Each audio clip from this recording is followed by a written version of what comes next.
O prefeito de São Paulo, Ricardo Nunes, do MDB, sancionou uma lei que obriga o município a oferecer atendimento psicológico a mulheres vítimas de violência. A reportagem é de Camila Yunes. A advogada Naíli Mamed tem uma história de vida de superação. Ainda criança, a paraense foi vítima de escravidão infantil. Anos depois, já casada, viveu uma relação abusiva e ela só conseguiu deixar o casamento depois de quase ter morrido. E eu tive que fugir com os meus filhos pequenos, sem trabalho, sem dinheiro, sem dignidade, sem absolutamente nada, porque eles fazem questão de nos aprisionar, de nos isolar, para que a gente não tenha chance nenhuma. Naíli conta que todo o processo foi muito difícil e dolorido. É uma relação solitária.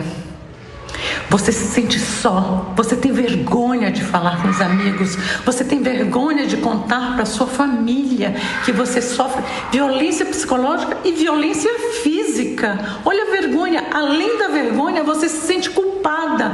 Nós nos sentimos culpadas como se o ato dele fosse responsabilidade nossa. A advogada sempre foi muito apegada à fé, mas para além da religiosidade, ela diz que uma ajuda psicológica, na época em que sofria as agressões, teria sido fundamental.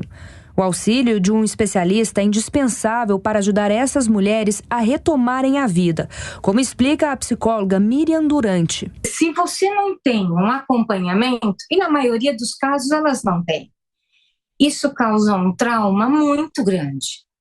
E o que é pior, depois ela tem que conviver naquele ambiente aonde aconteceu. Então, dificilmente ela se recupera disso. Se ela tiver um acompanhamento, esse trauma você tem como reverter.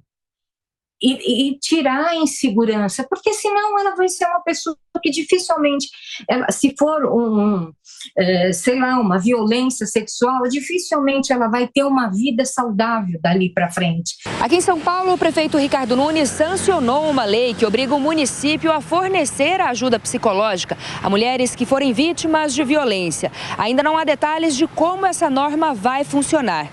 A expectativa da prefeitura é de que uma regulamentação seja entregue em até 4 meses.